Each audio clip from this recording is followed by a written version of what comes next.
দাদি বলতো, দাদু ভাই যদি কখনো ভূত দেখো তাহলে কাপড় চোপড় খুলে ফেলবে, নেংটা হলে ভূত চলে যায়। আমিও মন দিয়ে শুনতাম, যেহেতু ছোটবেলায় শেখানো কথা তাই মনে গেঁথে গিয়েছিল।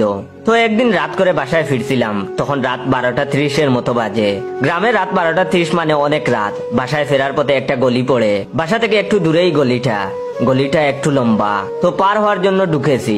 আমি সোজা সামনে দিয়ে বের হয়ে যাব, একটু হাঁটলেই সামনে থেকে ডান দিকে আরেকটা গলি চলে গেছে, কিন্তু আমি যাব সোজা।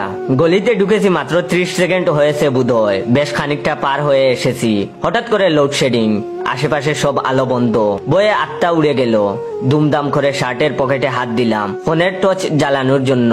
ফোন হাতে নিয়ে দেখি চার্জ নাই, বন্ধ হয়ে গেছে। কি আর করার, অন্ধকারে হাতড়ে হাতড়ে এগুচ্ছি। একটু যাওয়ার পরে ডান দিকে চলে যাওয়া গলি পড়লো।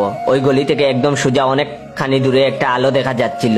আলোটা কিসের দেখার জন্য তাকাতেই দেখি পাশের দেওয়ালের উপর মানুষের আকৃতির কি যেন ঝুলতেছে। মনে হলো কেউ যেন আমার বুকের ভেতর চাপ দিয়ে ধরলো। এত ভয় পেলাম। আমি নিশ্চিত ওটা অশরীর কিছু। হঠাৎ করে দাদির শেখানো কথা মনে পড়লো।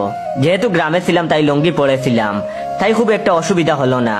এক টানে লুঙ্গি খোলা শেষ। এদিকে বয়ে আমি চোখ খুলে তাকাতে পারছিলাম না। লুঙ্গি খুলে নিচে ফেলে চোখ বন্ধ করে আল্লাহ আল্লাহ করতেছিলাম। এটা হচ্ছে ভিডিওর